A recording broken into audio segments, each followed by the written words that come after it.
And we are live. Welcome back to Takes by Fans. We have a great show for you today. As always, we are live every single day at noon Eastern. And if you want to watch live, head over to twitch.tv/takesbyfans. If you want to watch but not live, head over to our YouTube channel. We post all of our shows and clips of the show on a daily basis. And if you just want to listen, we are on podcasting apps, baby. We're talking Spotify, Google Podcasts, Apple Podcasts, iHeartRadio, the four major ones. We're on them all, folks. So however you want to watch or listen, we've got you covered multiple ways. Just know the name of the show, Takes by Fans. You can Google it wherever you want, and we'll pop up. So, today is Saturday. We've got, a huge slate of NFL games on. Great 1 o'clock game, great 4 o'clock game, great 8 o'clock game. Cannot wait. So we're going to come at you. We're kind of preview some of the matchups and give you our official picks today. We got to talk about the game yesterday, Saints and the Vikings. And folks, we told y'all Saints -6.5, and they put up 55. So there you go there.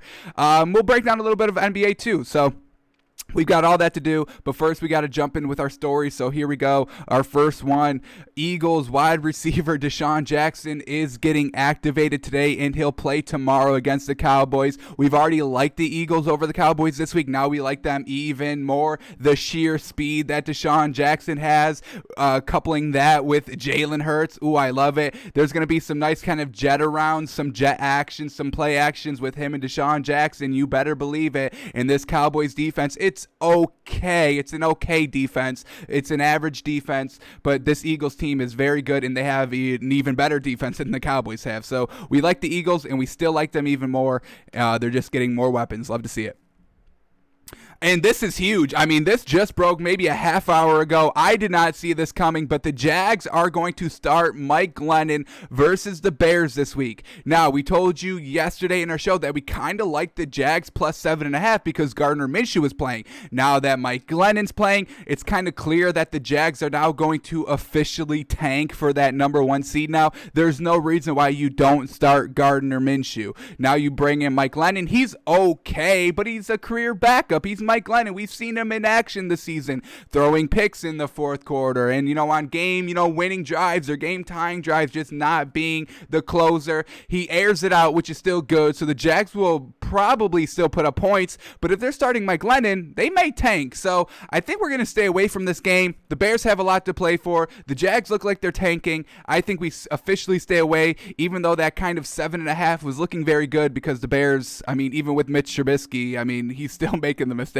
folks. It's kind of wild. Even when they limit his passes, he'll still sneak a turnover in there. So I think we now have to stay away from this Jags-Bears game. It's unfortunate. It looks like the Jags are conceding on the season. Alrighty, here we go. Bears pass rusher Khalil Mack and wide receiver Allen Robinson are questionable for Sunday's game. They're going to play, folks. Allen Robinson needs to play, or Mitch Trubisky is going to turn into an even worse quarterback than he already is. Allen Robinson's the only reason why Mitch Trubisky's having like a sliver of success there in Chicago. So yes, he's going to be playing. They need Khalil Mack on the defensive end of the ball. So don't get kind of hoodwinked by this title, this article. They will play. I know Matt Nagy is going to force Allen Robinson to play. Maybe Khalil Mack won't because the Bears defense is still kind of solid without Khalil Mack. But Allen Robinson 1,000% needs to go. I don't care if he's only got one leg. Matt Nagy's like, you get the heck out there. I don't care if you're just out there for show, but you need to be out there because Mitch Trubisky needs you. So Allen Robinson, he's questionable, but he's going to play 1,000%. Khalil Mack, I'm assuming he'll play as well, but we'll see come probably Sunday. Alrighty, the Texans, they're getting a little bit of worse on defense. Their defense wasn't even any good. This was probably their second best defensive player. The Houston Texans have placed offensive or outside linebacker Whitney Merciless on the COVID-19 list, so we hope he gets, healthy. Hopefully he doesn't have it and he's just kind of a close contact, but he is not going to be playing this week. Alrighty, kind of some big news on the Giants. Daniel Jones.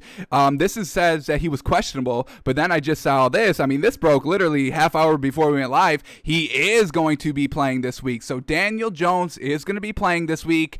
Jason Garrett is back from COVID-19 list, so he's going to be calling plays for the Giants team. Now, do we like the Giants this week over the Ravens? No. Do we now like the Giants over the Ravens that Daniel Jones is playing and Jason Garrett's back? No, because it's the Ravens, folks. Now, this Giants defense is pretty solid. I mean, they've done some good things these past 2 weeks, holding teams like under 20 points.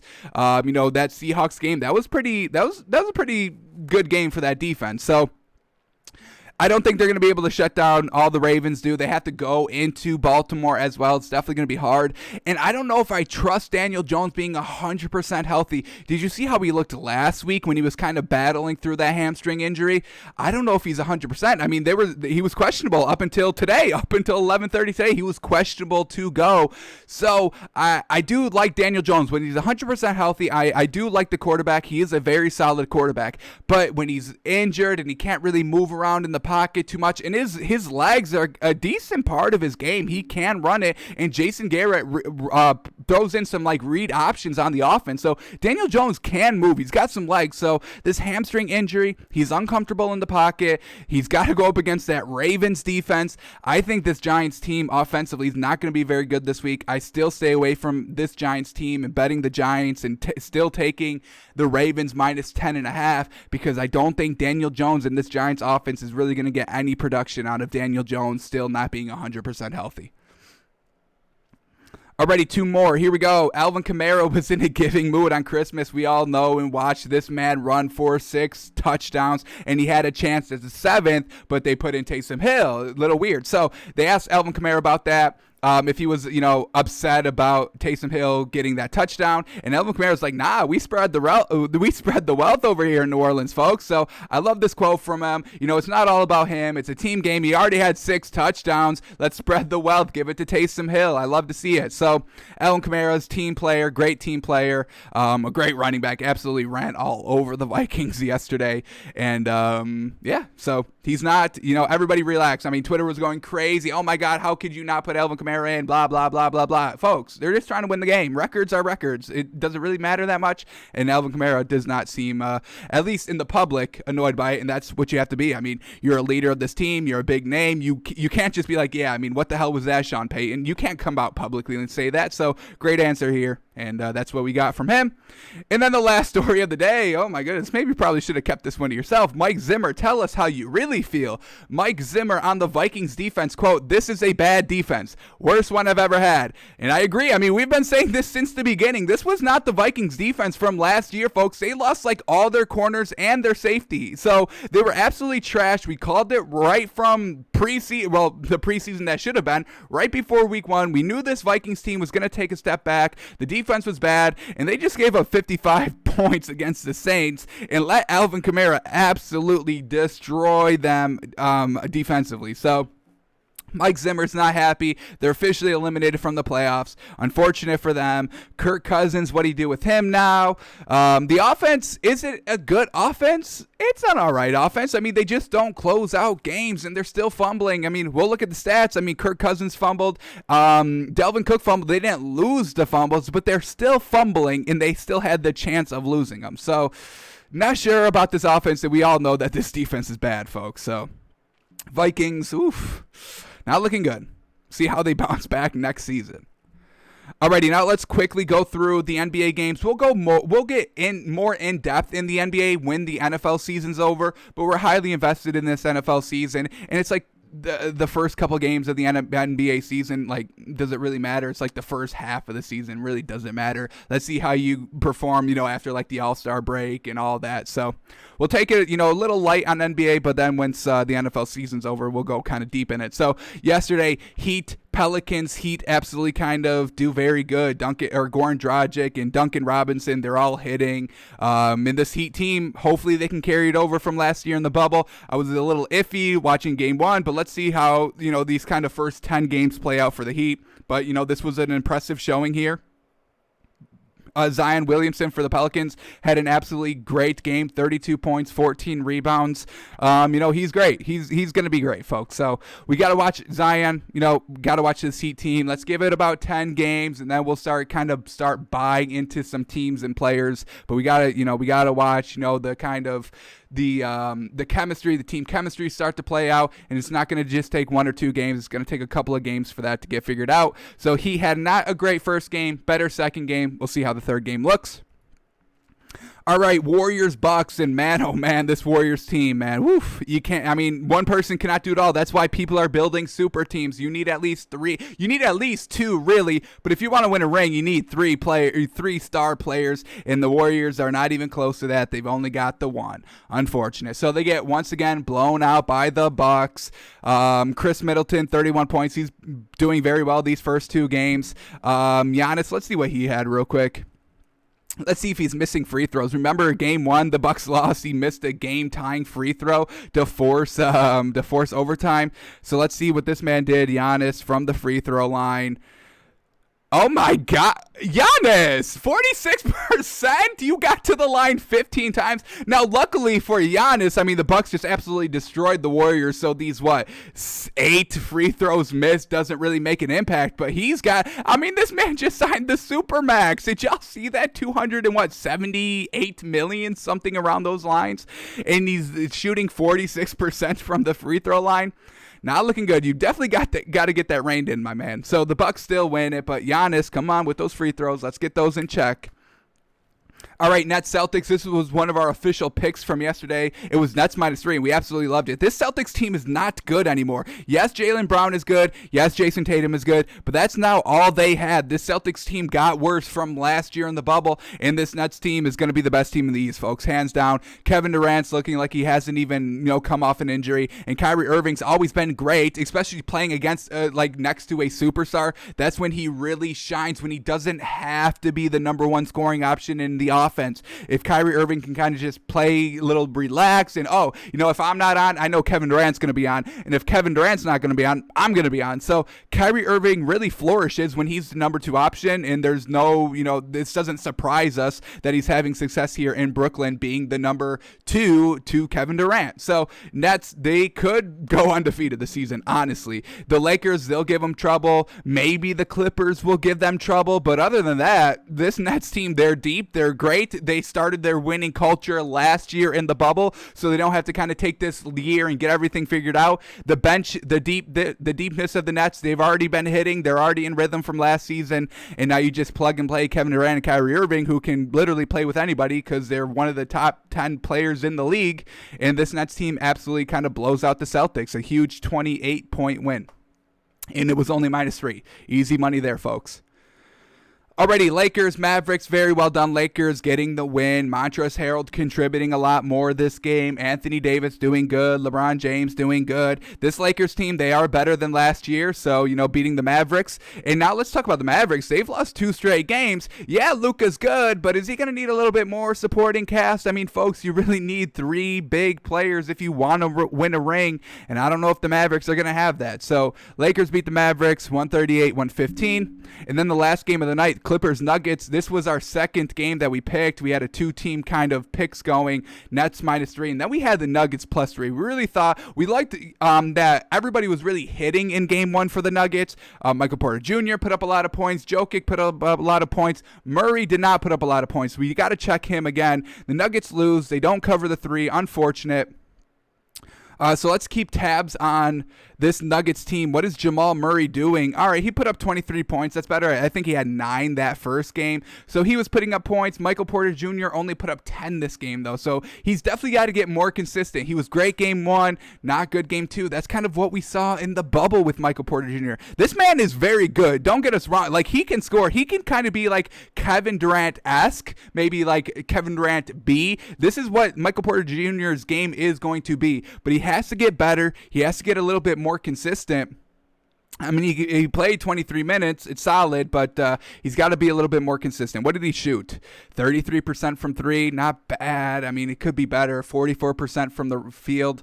Got to get a little bit better. Maybe get up a little bit more shots. Jokic, 25% from 3. He still put up 24 points, and he had 9 rebounds. So still doing what he does. So we still like this kind of Nuggets team, but we got to see some better contributions, some more kind of consistent contributions from the starters. Michael Porter Jr., Jokic, and Murray. They really all need to go for 20 every single night. This Clippers team, I mean, this team, they're playing with revenge all year. They've taken the shots on Twitter. They've taken that heat, and now they're just trying to kind of win games and get to the NBA championship in the finals so they can forget about that bubble season. They're 2-0, dominating any kind of games. They beat the Lakers. They beat the Nuggets. Those are two pretty solid wins there. So Clippers get the win, 121-108. Alrighty, before we switch off to the NFL, we'll go quickly here, see the NBA games today, see if we like anything, if is anything really jumping out at us, do we get any good value? So we'll quickly go through today's games. First one's Hawks, Grizzlies minus 2.5, Ja Morant versus, who's the Hawks member? Trae Young, love both of those players. Trae Young, that first game, absolutely fantastic. Ja Morant had a fantastic game too, so I think we kind of stay away from this one. Very close spread. Oh, we got to stay away from this one. These two teams are very, very close, very, very similar styles of play, so we will stay away from it. Wizards, Magic, Wizards minus 2.5 or minus 2, and I think I like this. Russell Westbrook was playing good, but a lot of turnovers there in game number 1. How are they going to kind of get back on track? Magic won game 1, Wizards lost game 1. Is this Magic team for real, or did they just kind of, take advantage of, game 1? I mean, flat foot, flat feet everywhere, how's the conditioning? So really can't put too much stock in game 1. So Wizards minus 2 may be a good play here. All right, Thunder, Hornets, going to stay away from this one. Two kind of not very good teams and, still trying to figure out what they are this season, so we'll stay away from this one. Cavs, Pistons minus 1.5, and I think I like that. I mean, the Pistons, they were winning all game until the fourth quarter, and then they floundered. I think they got outscored 32-16 in the fourth quarter on their kind of game 1 matchup. So I still like Derrick Rose and Blake Griffin. I think that this is going to be kind of a great duo this season. They may make the playoffs, maybe like, the 7th seed or the 8th seed. They could get in there. So I think this Pistons team is going to have success this season. We liked them +6 yesterday. Their first game that really almost should have hit. I mean, they were leading all the game, folks. They literally were. They just lost it in the fourth quarter. So I think we're going to take the Pistons minus 1.5 today. Let's see if we like anything else. 76ers over the Knicks. 76ers minus 8.5. I'm not going to swallow 8.5 points this early in the season. Pacers, Bulls, once again, the Pacers, they were pretty good last year in the bubble, and now they got Sabonis back, so I guess they're kind of back at their kind of prime shape. The Bulls, I still not really sure what they're kind of gonna be this season. 5's not too bad. I do kind of like the Pacers minus 5. Not going to officially pick it, though, but that's still solid, I think. Raptors, Spurs. Once again, this Raptors team, I know Nick Nurse is a good coach, but they're just a bunch of role players on that team, and I don't want to disrespect anybody on the Raptors team. I mean, they're champions. They were champions, 2 seasons ago, so we have to give them the respect. But overall, in the grand scheme of things, there's a lot of role players on that Raptors team. So they lost their first meeting, their first game. Really got to kind of, I think this team definitely needs kind of that 10-game start. Let them get back into rhythm. All right, this is how we play Raptors basketball here. They're not, I don't even think they're in Toronto this season. Their home is in the United States this season. So we're going to take it a little easy on the Raptors. Going to stay away from them probably for the first 10 games. Got to get them into their rhythm with Nick Nurse and all that. All right, Timberwolves and Jazz minus 9. I'm not swallowing that just quite yet. Karl Anthony Towns, I think the Timberwolves won their first matchup. I believe they did. So we're going to stay away from that one. That's just too much to swallow right here. And, their second meetings, this is like team's second games today. So let's all relax a little bit on these high spreads. Suns, Kings. Kings ended up winning, kind of Buddy Hield tip in last shot. Suns, this Suns team, folks, watch out for them. Devin Booker's already still cooking from last year in the bubble. He's still carrying that over. Chris Paul, wherever he goes, he instantly makes them into a playoff team with not a lot of talent. It's real crazy and real bizarre what this man's able to do, but a true floor general. I think we like Suns minus 3.5 here. And then the last game, Rockets, Trailblazers. Trailblazers minus 7.5. Rockets plus 7.5. Rockets first game, remember their game kind of got postponed. How are the Blazers looking? Minus 7.5. I'm going to stay away from this. Really kind of too much to kind of go on here. Rockets first game. Portland Trailblazers. I think they lost their first game. So gonna stay away from this one. It's just too much to swallow. So our official kind of moneymaker for the NBA today is going to be Pistons -1.5 and Suns -3.5. The odds are +263. So you put 500 on this and you're profiting $1,300. So still very solid. You know, swallow these low points. Basically for the Pistons game, they just have to win. And the Suns, I mean, they can cover 3.5. You know, 4 point. They win by 4 points easily. Don't get kind of too bogged down on the Kings winning their first matchup. It was kind of last second tip in game winning shot. So Suns, love them. They looked fantastic game one. And what was our second pick? I forgot. I closed it out. What was it? Pistons -1.5. So love them both. Alrighty, now let's switch gears to the NFL, and before we get into the picks of today's games, let's cover what happened yesterday on the Vikings and Saints. And once again, we told y'all, and this was started at Saints -7. People were betting Vikings +7 for some reason. I didn't get it. I mean, this defense is so atrocious. I mean, we knew this coming into this game. And the offense, yes, they put up points, and yes, they put up the stats, but it doesn't translate to wins ever. And they always fumble in the second half. Now, they didn't lose the fumbles this game, but they still fumbled. So let's break it down. Vikings, Kirk Cousins went 27 of 41 for 291 yards, 3 touchdowns, no picks. I mean, they really had to air it out. I mean, the Saints came out firing. They scored touchdowns. They were scoring on literally all their possessions except one when, Drew Brees threw an interception. So, I mean, look at this drive chart in the first half. Saints first drive touchdown, second drive touchdown, third drive field goal, scoring points on all 3 drives. Fourth drive, which was the interception, but the defense holds and the Vikings can't cash in any points on there, and then the Saints come back with another touchdown. So they scored on 4 of their 5 possessions, touchdowns on most of them. They're up 24-14, 10 points in the second half. So, I mean, Kirk Cousins is going to have to air it out, and that's why we see Delvin Cook, 15 carries for 73 yards. He did have a touchdown, but low number of yards. We are kind of used to seeing Delvin Cook in hundreds, like every single game, rushing for at least 100 yards. But the Vikings, they just got down big. I mean, you can't run the ball when you're down 10 in the second half. Let's see how big this lead ended up getting to. I mean, once again, every time the Vikings are scoring, the Saints are right there to answer. Literally I think every single time the Vikings scored, the Saints answered. Let's take a look. Vikings score a touchdown here. Saints answer with a touchdown. Vikings score a touchdown, then they do an interception. So this was kind of their opportunity to get it in gear, finally take control of the game, tie it up, but then they have to punt. They go 3 and out. Once again, all right, let's take a look in the second half. Vikings score a touchdown. Saints answer it with the touchdown. Vikings come back with the touchdown. Saints answer it again with the touchdown. And then they score a touchdown in the fourth quarter. Saints answer it with another touchdown. So they were just canceling out every time the Vikings scored. And that gets you down on defense, and that gets you down on offense, and you just lose the game because of that. So Saints, they were just answering every single time. I mean, that's infuriating. I mean, when you play Madden, when you score and then you give up, then they just answer right back. I mean, that's very infuriating. So, we can kind of tell why Mike Zimmer made that quote at the start of the show, saying that was the worst defense he's ever seen. Alrighty, so we talked about Delvin Cook and Kirk Cousins. Adam Thielen, leading receiver for the Vikings. No surprise there. 97 yards and a touchdown. Justin Jefferson, second leading wide receiver for the Vikings. Once again, no surprise there. The number 2 weapons are doing what they're supposed to do. And, they put up 33 points, which, in most games you win. But with the Saints team, they've got the good offense. So let's switch over to them real quick.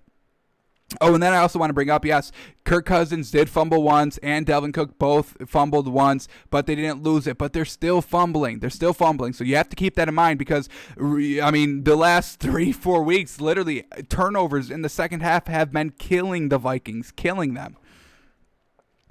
All right, let's switch over to the Saints now. Drew Brees, 19 of 26 for 311 yards. No touchdowns, and he did have 2 interceptions, which is not good. Let's see where these interceptions came. We already kind of talked about the first one coming in the second quarter, but luckily for the Saints defense, it shuts down the Vikings offense, goes 3 and out, so they don't cash in on the turnover.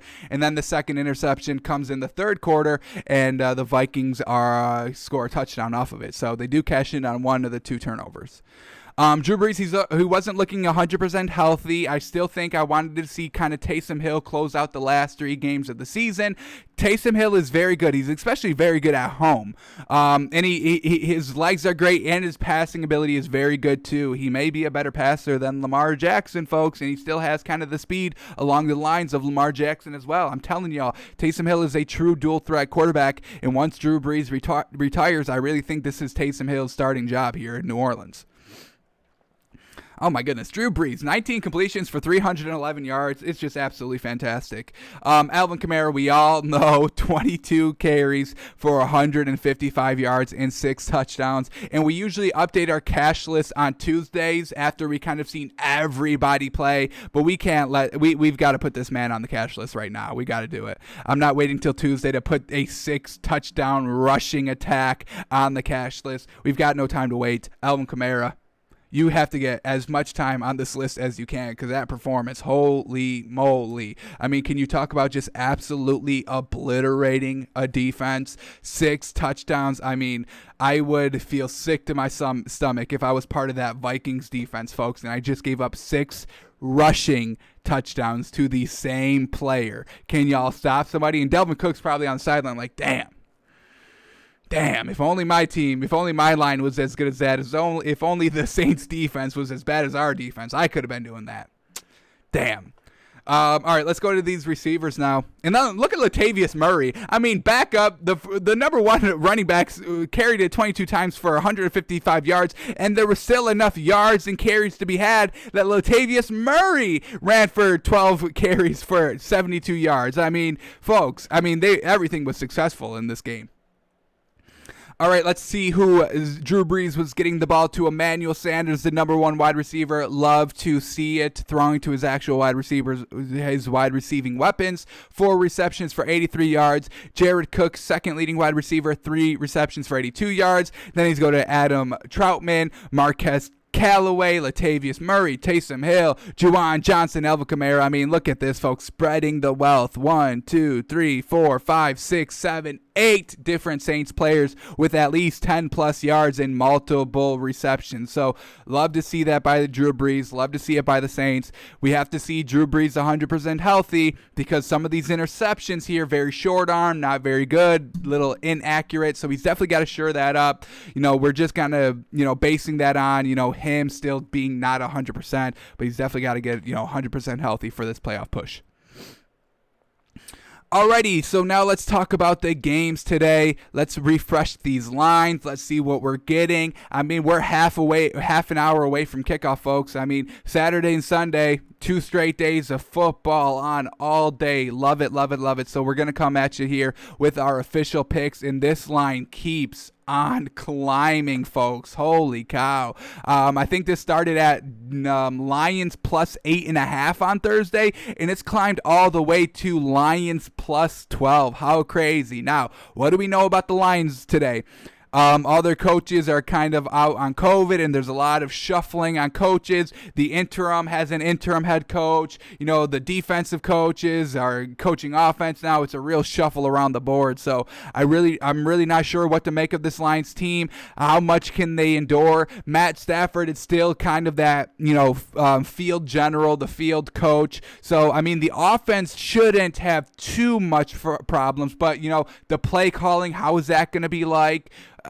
It's going to be real tough. Now, the Lions usually keep games close. I mean, they usually don't have, too many 2-possession losses. They keep games close, especially, they did it against Aaron Rodgers and the Packers. They did it with, I'm blanking on the head coach of the Lions that just got fired, Matt Patricia. They did it with Matt Patricia in the beginning of the season. They've been doing that since his firing, keeping games close. And we know the Bucs, they really don't blow out anybody. They don't. I mean, they got trouble going last week. Didn't really get started until the second half. They have to go on the road this week. They're still vying for a playoff spot. How well is Tom Brady going to handle this pressure to secure a playoff seeding here?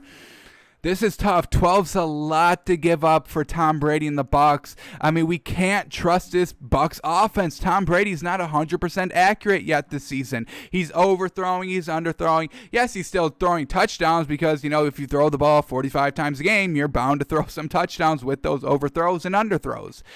This one has been killing me all day. I mean, when I first looked at it today, it was like 10.5, 11. Now it's all the way up to 12, and it just keeps climbing. And I think the more I think about it, I think the Lions, they overcome it all. I really think they do. So I'm very, very much leaning toward Lions plus 12 right now. It's tough, man. Everything goes against not taking the Lions this game, but a weird Saturday game. The Bucs, we can't trust them. They just struggled against the Falcons and let Matt Ryan, put up how many points? I think they were up 17-0 in this first half. I mean, they had a 17-point lead. It's just like, cannot trust Tom Brady here with this Tampa Bay Bucs team. Let's see if we like anything here in points by team in the first half. Our favorite prop bet, Lions over 10.5 and Bucs over 17.5. And honestly, I think I like Lions over 10.5 here. This is tough, man. It's just, how well do you think this Lions team's going to perform? What do we know about the Lions offense? They usually score on the first or second drive, and they usually cap off with a touchdown. So they're kind of guaranteed at least 7. But now that we have an interim head coach for an interim head coach, it's how well is this Lions coaching staff? We know Matt Patricia wasn't good, but then the interim head coach takes over. They win their first game. So it's not crazy that maybe some of the Lions coaches are good. It's just Matt Patricia wasn't, and I would agree with that. So this is going to be a real tough game to call, but I think we're going to take the points here. We're going to take Lions over 12.5, or Lions plus 12.5, I should say. Lions plus 12.5. We like that. Over 10.5 for the first half. It's just crazy, man. It's just crazy, this Lions team today. Lot of switching around going on. Kenny Galladay's not playing for the Lions either. That's going to be huge. He hasn't played for the past couple of weeks, so maybe they've kind of, got accustomed to him not playing. All right, let's come back to this one. Let's talk about the other ones. We'll come back to this Lions-Bucs game. Maybe we even stay away from it. I don't want to stay away from it because there's only 3 games on. I do want to pick all 3. Damn, it's tough. All right, let's come back to it. Let's see if we, clear our head, start talking about something else. All right, 49ers, Cardinals. We still love Cardinals minus 5.5. Absolutely. This one's a no-brainer to me.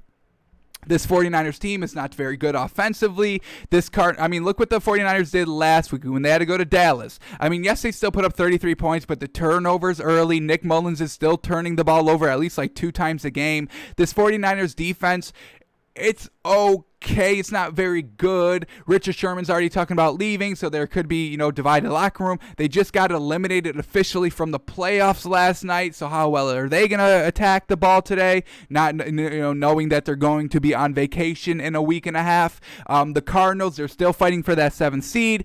DeAndre Hopkins is looking absolutely unstoppable, folks. And we saw what the Cardinals did last week, struggling a little bit against the Eagles, but this Eagles offense, this 49ers offense is nowhere near the Eagles offense of last week. So we can't trust Nick Mullins quarterbacking for the 49ers. We can't trust kind of the camaraderie of this defense. They've just all been eliminated. I think they're going to be looking at vacation. They have to play on Saturday. Who wants to play on Saturday? It's wonky. So Cardinals minus 5.5.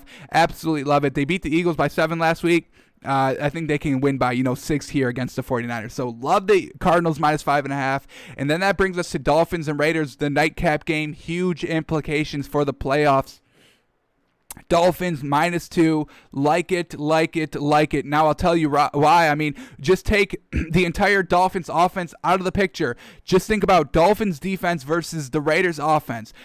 Derek Carr is playing this week. It's not Marcus Mariota. If Marcus Mariota was playing, I'd be a little bit worried. But Derek Carr is a turnover machine this season, like 2 every game, kind of like Nick Mullins. Even in wins, even in losses, he's still turning the ball over. So I think the Dolphins defense has kind of a field day a little bit. Let me knock on wood saying all this kind of blasphemous things out loud on the internet. What am I thinking? So I think the Dolphins defense kind of blows out the Raiders offense, picks off Derek Carr a couple of times, and 2 Tua, all he has to do is be game manager. And we saw what he was able to do last week with that running game. I mean, no Devontae Parker, no Mike Gesicki, no Myles Gaskin. We have our kind of two running backups, and we were able to run all over the Patriots defense. So I think the Dolphins kind of got a huge kind of momentum push, winning last week when they were very shorthanded offensively. This Raiders team, I mean, they suck in the second halves. I mean, that's what happens. We saw year one with John Gruden, and now we're seeing it year two. They suck in the second half of seasons. You know why? Because there's tape on players now. There's tape on teams. All right, this is what y'all do. Oh, this is what y'all been doing for the first 7 weeks. Oh, easy. And you keep running it over and over and over again. We sniff it out. We can recognize it and we can cover it. So Dolphins -2. I absolutely love it. Cardinals -5.5. Once again, absolutely love it. Now let's go back to this Bucs-Lions game.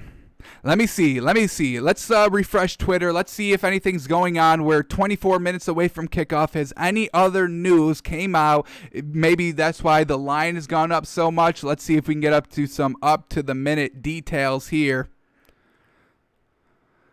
Not seeing anything. Not seeing anything so far. I think the last news that we saw, here it is, a Saturday full of NFL. No, they're just kind of discussing it. Oh, yeah, I think the last things that we've seen from this game is the inactive list for the Lions. They got a couple of offensive line out, a couple of defensive line out, a linebacker out. Here it is right here. These are all the inactives. Kenny Galladay, huge wide receiver. Jerron Kearse, big safety for them. Jamie Collins, linebacker. I mean, that's a huge piece of their linebacking core. And then you got 2 offensive linemen and 2 defensive linemen out. Man, this one is killing me, y'all. This one is killing me, but we're going to take the points here. We're not ready to trust Tom Brady. We're taking the points. It's still Matt Stafford out there. You know, this entire season has kind of been chaos for him, and he's still making it work, folks. He's still making it work. Let's kind of do a little bit of a deep dive here. Not even a deep dive. Let's kind of see what the Lions have been doing the past couple of weeks. Let's take the last 4 weeks into account. What have the Lions been doing? Let's quickly see. They got blown out by the Titans last week, 25-46. They were in Tennessee, and we know this Tennessee's offense is better than the Bucs offense. I can say that. So they still kind of made it a game where they lose by 21 points. That's a lot. But 12-21, I mean, are the Bucs going to be able to kind of, do what the Titans did last week? I don't know. And you still add 12 to this, and it's still kind of a closer game. So we're still getting 12 points. They're at home. Huge ups here. Let's go to week 14. What do the Lions do here? Packers. I think the spread was Packers -8.5, and this is what I'm saying. Lions keep some of these games close when they're at home. Here we go, 31-24. That's 7, so perfect there. Let's go to week 13, and then we'll do week 12. They beat the Lions. They beat the Lions on the road. Fantastic. Very, very well done. So they win there. And let's go to week 12. This will be the last one we looked at. We only kind of, last 4 weeks, everything over that, it's kind of a whole different team, whole different game. And then once again, they kind of get blown out by the Texans here, 25-41. Add the 12 points there, and now we're looking at 37-41. Once again, kind of close. It's just how well is Tom Brady going to perform today? Darn, folks, this one's real. This one's so tough.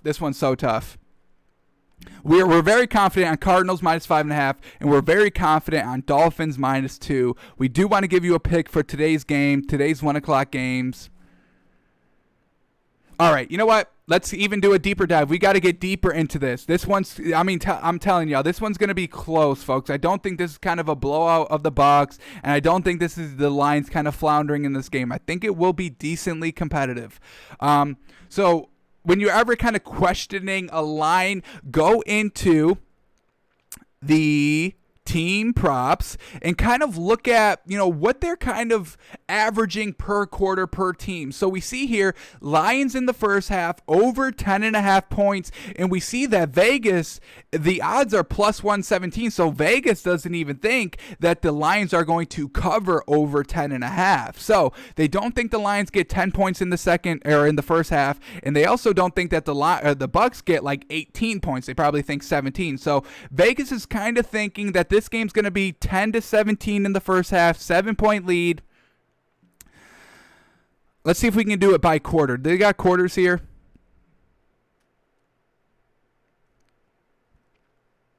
Because if you can break it down by quarters, then right here. Oh, okay, well, yeah, this is exactly what we're talking about. All right, here we go. Maybe not. They only did the first quarter. All right, so they're thinking the Bucks are going to outscore the Lions by 3 in the first quarter. Let's see what we get in the half. Then they're saying that the spread is going to be 7.5 at halftime. That's what we're saying, 10-17. That's kind of what Vegas is kind of figuring out. It's going to be a 7-point lead in the first half, and then in the second half, we're not really sure what's going to happen because we're not getting any information for second half, third quarter, fourth quarter. So if you just take it, Vegas is thinking it's going to be 7 points in the first half. You get 12. Do you think they're going to put up kind of another +7 in the second half to win by 14? Man, oh man, oh man. I don't think I've struggled with a game this much all season, folks. It's just, can we trust the Bucks with 14 points? Let's go for the Bucks the last 4 weeks, folks. Let's see. Here we go, the Bucks last week. Let's see what they did. They barely won against the Falcons. Remember, they put up no points in the first half, and they still only won by 4. They were on the road for this game. The Falcons' defense is nothing special. It's nothing special. So a little bit of a flounder effort there last week by the Bucks. Classic. Then we go to week 14, 2 weeks ago. The Bucks, what do we got here? Bucks, they beat the Vikings. They beat them by 12 points at home. Vikings offense only put up 14 points, I think, in the first half. And then I think they kind of got shut out in the second half.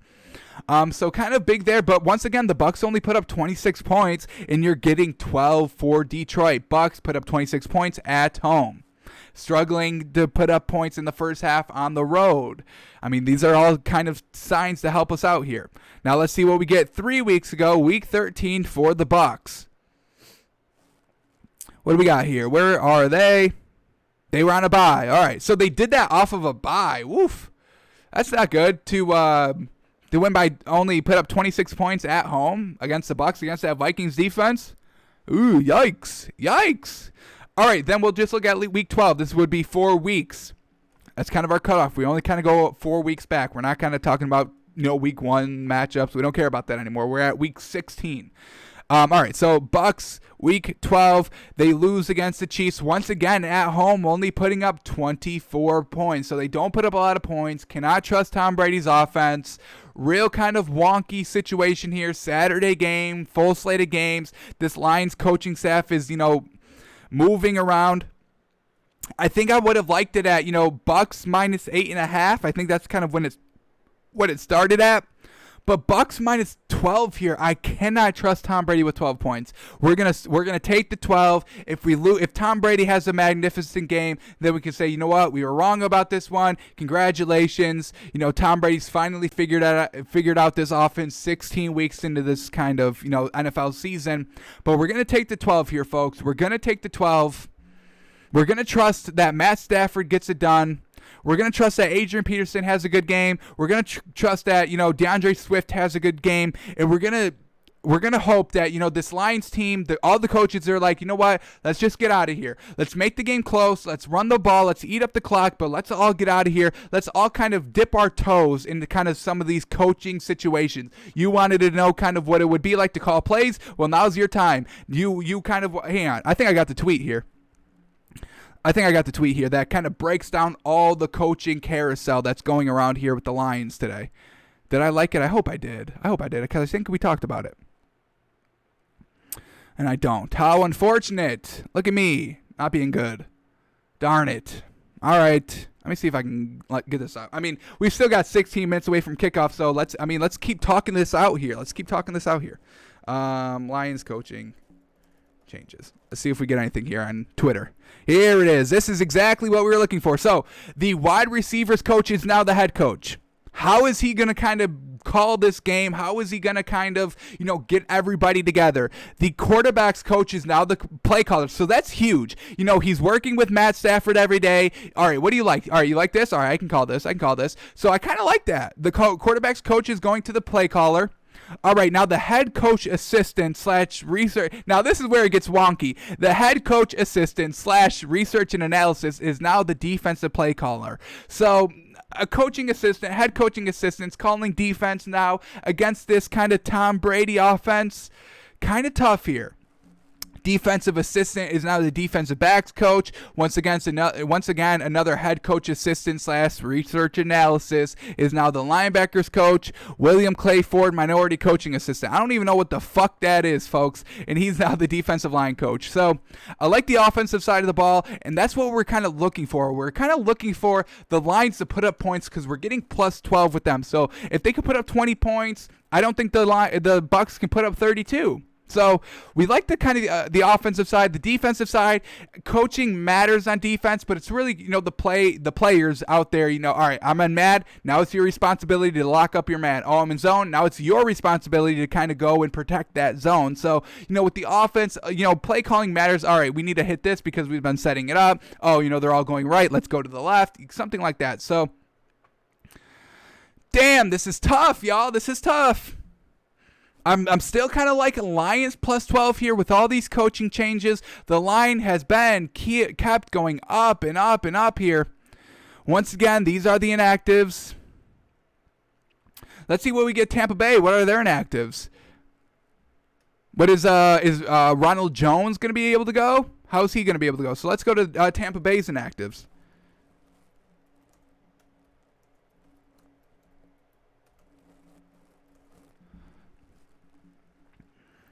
What else do we got here? That's Saints inactives. What are we going from 2017? All right, here we go. Inactives. Here we go. Here we go. We already know the Lions. Biggest name is Kenny Galladay, most likely. All right, Bucks. What do we got? Quarterback Ryan Griffin. He wasn't going to play anyway. Wide receiver Justin Watson. He doesn't make a difference anyway. Quarterback Carlton Davis III. Tight end Anthony Leclerc, and defensive line Khalil Davis. So, I mean, this Bucks team is absolutely fully healthy, folks. Oh, my goodness. We are kind of, I don't know, folks. This is tough. Real tough. All right, let's call it. One final time. Here we go. Bucks, Lions. Bucks minus 12, Lions plus 12. Bucks are kind of fully healthy this week. Lions, the whole coaching staff is all up in the air. Different pieces being shuffled around to different coaching positions. The Kenny Galladay's out for the Lions, but he's been out for the last couple of weeks, and they're still kind of having success scoring points, so that's good. Matt Stafford's always been cool, calm, collected this season, being coached by Matt Patricia, and then he gets fired, and then the interim head coach comes in, and then they still win games and still are competitive. 12 points, Lions at home. Are we finally trusting this Bucks offense? Last week it got very, very late. Very, very late. They didn't do anything in the first half. Second half, that's when the Bucks won the game. 12 points at home. Must-win game for the Bucks. Lions, it doesn't matter. They're going on vacation anyway. Tom Brady in a dome. Lions in a dome. We are going to take the points. We're taking Detroit plus 12. We're not trusting Tom Brady's offense quite yet. On the road, we know he flounders a little bit. Even with all the coaching shakeup, I think the offense of Detroit will still have decent success. This Bucks offense is nothing great. Our official picks here, folks. Cardinals minus 5.5. Dolphins minus 2. Lions plus 12. The odds are plus 575. You put 500 on this, and you're walking away with $3,300. So love it, love it, love it. Alrighty, that is going to do it for us today. We finally made our pick. We're 10 minutes out from knowing if we're going to be right or wrong. We'll know from the first drive. That first drive, we'll know instantly if we made the right choice of taking the plus 12 or not. But we're going to take the points and live with it, folks. That's what we're going to do here today. Alrighty, we'll be back tomorrow live noon Eastern, kind of right up until kickoff, going through all the matchups again for Sunday's big games, kind of reiterating our picks, last-second thoughts, last-second kind of predictions. We'll also break down the 3 games today, and we'll break down the NBA a little bit tomorrow as well. So come watch live tomorrow, noon Eastern, twitch.tv/takesbyfans. Alrighty, y'all, thanks for coming out. Thanks for tuning in, and we'll see you tomorrow. Hopefully with a lot of money in our pockets. Lions plus 12, man. That's the only one we're not sure of. That's the only one we're not sure of.